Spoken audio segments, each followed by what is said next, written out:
যেমনই হই না কেন হুট করেই এক জায়গায় চলে যেতে পারি, এইটাই মানে আমার কাছে অনেক বড় কিছু পাওয়া। So hi, it's me Tripti, welcome to my new blog video. তো এটা ছিল শুক্রবার রাতে। তো ছোটো মা অফিস থেকে এসে বলল যে শ্রী অঙ্গনে বিল্লমঙ্গল আসবে। তো ছোটো মা, আমি আর হচ্ছে আমার একটা বোনু, তো আমরা তিনজনে চলে গেলাম বিল্লমঙ্গলের পাঠ শুনতে। আর তখন রাত 8টার মতো বাজে আর কি। তো এত পরিমাণে শীত, কয়েকদিন ধরে এত শীত পড়তেছে, তোমরা তো সবাই জানোই। তো বেশি করে সোয়েটার চাদর পরে চলে গেলাম আমরা তিনজন। তো গিয়ে দেখলাম যে লাইটিং করেছে আর প্রচুর মানুষ। তো আমরা বুঝতে পারতেছিলাম না আজকে হুট করে বিল্লমঙ্গল আসবে কী কারণে। তো ফার্স্টে আমরা গিয়ে প্রণাম করে দেন চলে গেলাম পাঠের ওইখানে আর কি। আর ওই দিন টুকটাক মেলাও বসেছিল, যেহেতু ওই দিন এমনিও শুক্রবারে বেশি লোক হয়। আর যেহেতু ওই দিন একটা বিশেষ দিন ছিল, আমরা পরে জানতে পারছি আর কি মানে তোমাদের সাথেও শেয়ার করব। তো ভিডিওটা লাস্ট অবধি দেখতে হবে তাহলে। তো আমরা গিয়ে ফার্স্টে প্রণাম করে তো দেখলাম যে বিল্লমঙ্গল এখনও আসেনি, অন্য একজন পাঠ করতেছে, উনিও খুব সুন্দর পাঠ করতেছিল। তো ভিতরে দেখো এত পরিমাণে মানুষ ছিল, তো আমরা ভিতরে জায়গা পাই নাই, তাই বাইরেই বসেছিলাম। তো তারপরে এই যে 9টার দিকে বিল্লমঙ্গল মানে পাঠ করা শুরু করে।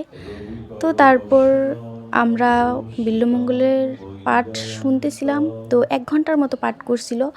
তো পাঠ শেষ হওয়ার আগেই মানে আমরা ভাবতেছিলাম যে প্রসাদ খাবো কিনা। তো আমরা গিয়ে দেখলাম যে প্রসাদ দিতেছি কিনা ওইটা একটু চেক করতেছিলাম। আর এইখানে আমরা দুইজন যে কী ফাইজলামি করতেছিলাম, সাইডে ছোটো মাও বসাচ্ছিল।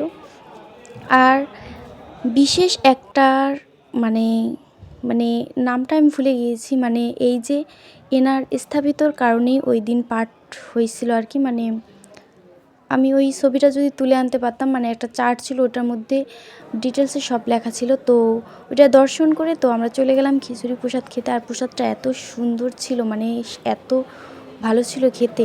আর শ্রীঅঙ্গনের প্রসাদ বলতেই অনেক টেস্টি, তোমরা তো সবাই জানো। তো আমি 2বার করে প্রসাদ খেয়েছি। আর প্রসাদ খাওয়ার শেষে আমরা বলতেছিলাম যে এইখানে আমরা জায়গা পেতেছিলাম না বসার জন্য, আর এখন পুরো ফাঁকা। তো তখন বাজে প্রায় 11টার মতো। তো আসার সময় ছোটো মা আবার বললো যে চলো পপকর্ন কিনি, খেতে খেতে যাব বাসায়। তো বের হয়ে অনেকক্ষণ দাঁড়িয়ে থাকি, দেখি একটাও অটোরিকশা কিচ্ছু নাই। তো অনেকক্ষণ দাঁড়ানোর পরে একটা অটো পাই। তো দেন তারপরে আমরা বাসায় চলে আসি। তখন খুব কুয়াশা পড়েছিল আর এত শীত ছিল। আর তারপরে আমাদের এই যে এখন আমরা পপকর্ন খাবো যেতে যেতে। বুঝতে পেরেছো? খাও, আমাকে একটু দাও। নাও খাও। দেখো অনেক মজা পপকর্ন আমরা অনুষ্ঠান থেকে কিনে এনেছি। এখন খেতে খেতে বাসায় ফিরবো। এখন খেতে খেতে বাসায় যাচ্ছি সব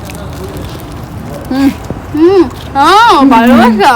এই তুমি দেখো আমাদের বাসা, আমরা বাসায় চলে আসছি, কে যেন একজন আসছে। রাত বাজে এখন 11টা না, 11টার সময় এখন আমরা বাসায় ফিরছি, তাও পপকর্ন খেতে খাচ্ছি। হ্যাপি মজা খাবার, হ্যাপি মজা।